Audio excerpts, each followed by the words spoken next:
Welcome, Way of Life, Mr. Family. We're here with Mr. Will A. Gunn on Prolific Figures. So grateful to have you here on the show, sir. Thank you. I'm happy to be here. Would you be able to introduce yourself a little bit to us? Sure. I'm a 1980 Air Force Academy graduate. I spent my time between two squadrons while I was there, 17 as a freshman and then 22 as a upperclassman. After graduating from the academy, and I was able to graduate with military honors, so the military side of the house came fairly easy to me. On the academic side, I had some ups and some downs, but we can talk about that. Talk about that later. Was interested in business, but I was also interested in the law. I eventually had an opportunity to go to law school about 3 years after graduating, and then I spent the rest of my career as a lawyer, the rest of my military career. I served 25 years in uniform, and I retired as a full colonel back in 2005. Since then, I've run a nice-sized nonprofit, Boys and Girls Clubs of Greater Washington, D.C. I also had my own law firm for a while and consulting business. And I was blessed to serve in the Obama administration as the general counsel for the Department of Veterans Affairs, which is the nation's second largest cabinet department. So I led a group that had lawyers all over the country, more than 400 lawyers and over 700 people in total, in a department of over 300,000 people. So a couple of years ago, I started as the general counsel and corporate secretary for an organization called the Legal Services Corporation, which is the nation's largest funder of civil legal aid, which means we provide grants to organizations that provide free civil, meaning non-criminal legal services to low-income people. I remember you saying something that you served for President Barack Obama. How was that for you? Could you walk us through that experience? Absolutely. Well, first of all, it was a great honor.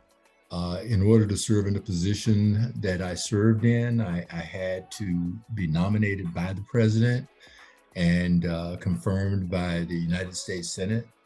And a lot of people ask me if I knew the president before that. And the answer is no, I did not. I am a graduate of Harvard Law School, where he attended. I also tell people that the former First Lady, Michelle Obama, was, when I first crossed paths with her, she was Michelle Robinson as a first-year law student during my third year of law school. And while I was at Harvard, I had an opportunity to serve as the president of the Harvard Legal Aid Bureau, which is an organization that she eventually served in, but we didn't actually overlap in that organization. But just from a historic standpoint, it was tremendous. And then considering the mission of the Department of Veterans Affairs, it was truly fantastic. Stepping a little bit into your career, as a Fulbright colonel, I remember you giving us a little background about saying that you served as a first chief defense counsel for the DoD in the Office of Military Commissions. Would you be able to give us a little bit of information about that and what that meant for you? Absolutely. So, of course, everyone knows that in 2001, September 11th, jets flew into the World Trade Center, and both towers collapsed, and also a jet flew into the Pentagon, and the fourth jet flew into a field in Pennsylvania, crashed there because of the efforts of passengers on that plane. Several months after the attacks, President George W. Bush authorized military commissions for people that were considered to be terrorists that may have had some type of connection to the group Al Qaeda. And so they were looking to set up a mechanism to handle these trials. And the trials would be for individuals that were being imprisoned at Guantanamo Bay prison camp. And I was asked to interview to serve as the defense counsel, the chief defense counsel, which meant that I would set up an office and also uh, be involved in establishing policies and procedures for that office. I had a phenomenal staff of attorneys who did represent detainees, and some remarkable things came out of it, including a lawsuit where a member of my team sued the President of the United States in a case that went all the way to the U.S. Supreme Court. And the Supreme Court ruled in our favor, saying that the President hadn't complied with the law in setting up these commissions. So it was a great honor because regardless of our being attacked, it was just so important that we do these cases in the right way, a way that's consistent with our values as a nation. Would you be able to speak to a couple of the major career moves you made to get to that point for, a couple of us that still wear the uniform and are going through our career right now? Well, my very first job out of the academy was in the Air Force Academy admissions department, and I worked for an office called the Office of Minority Affairs. And that office got me off to a great start. One reason, it was a labor of love, in that I had someone from that office visit my high school when I was a high school senior. And they started tracking my progress when I indicated that I was interested in service academies. I knew that they really emphasized the whole person concept, and that really spoke to my heart. And so that office, I got a chance to go and visit students in high school and follow up on their progress. I had to take the SAT either 4 or 5 times, and I took the ACT once in order to get qualifying scores for the Air Force Academy. It probably would have been a safer bet for me to go to the prep school, but another opportunity came for me to go directly to the academy. So I knew I had to work hard. And my very first semester, I made the dean's list, but then I got lax. And as I said, I had ups and downs, but one pivotal down and one pivotal up in my academic career at the academy. The down was second semester of my freshman year, I failed chemistry, and I had to go to summer school, which also meant that I forfeited summer vacation. It ended up being just one of the best things that could have ever happened to me, because the summer school course really emphasized math and being able to spot data and put it into equations and such, which is a background that I was lacking. My math background wasn't nearly as strong as I would have liked it to have been in coming in. But I learned things during that summer school that really helped me in a variety of courses later on. So that was one advantage. And the other advantage that I got was it grounded me. While perhaps having the academic success that I had early on, it may have gone to my head and I got lax and I didn't work as hard that second semester. I know I didn't work as hard that second semester. And it really regrounded me and said that I really have to emphasize, I have to work hard. And so I would say that lesson about working hard, being on task, staying focused, that's something that I tried to apply the rest of my time at the academy and throughout my Air Force career.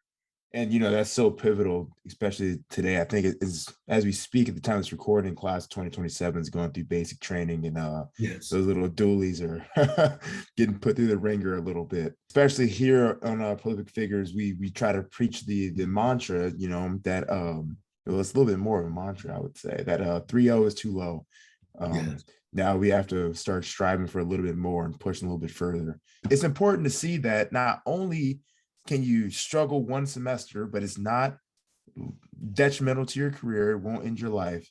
You still can go to Harvard, and That's you right. still can be a lawyer and do 20 years in the military and not serve for only one president, but 2. There's a motivational speaker by the name of Willie Jolly who says that a setback is just a setup for a comeback. And that was certainly the case for me in that in failing that class. It was just an opportunity to refocus. And I have a classmate that I believe the first semester there had a neighborhood had a GPA that was closer to a 1.0 than it was to a 2.0. But by the time that person stuck to it, they applied a variety of lessons. They got a lot of help. They didn't let their ego get the best of them. They stayed, they worked, and by the senior year, that same person had a 4.0 GPA one semester and went on to become a medical doctor. Absolutely. Thank you. You know, sir, speaking of setting paces, right? This pace of your career, the high bar that you set, especially being the first, it's so amazing to see. And it's a great challenge for us that are trying to go through the range right now. And, you know, they say day one, you know, we're walking on the shoulders of giants. Even though that bar is so high, we have a high shoulder to jump off of. So thank you so much in advance for that. Well, it's a pleasure. With that being said, do you have any parting words for us? I guess so, just based on what you just said. I'm happy, you know, if people can look to me and say, you know, be inspired by something that I did or something that I said. But I recognize that that's possible. That would only be possible because of the people that came before me. Right now, you know, we're just days removed from the 60th anniversary of the first Black graduates of the Air Force Academy. And, you know, I think about that. Mr. Chuck Bush, who I got a chance to meet, Isaac Payne, Roger Sims.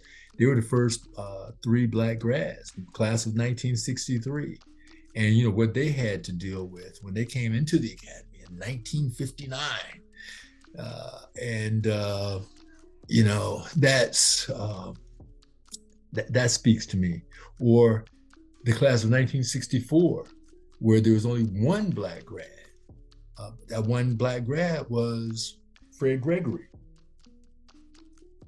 former acting administrator for NASA, former astronaut, piloted the space shuttle multiple times. Class of 65 with, there were 5 Black grads in the class of 65. One of them is a dear friend, Flash Wiley, who was a Fulbright scholar coming out of the Academy, who would go on to get a degree from Harvard Law School, and I believe also from the Kennedy School. And he's been a mentor and somebody that I could call upon.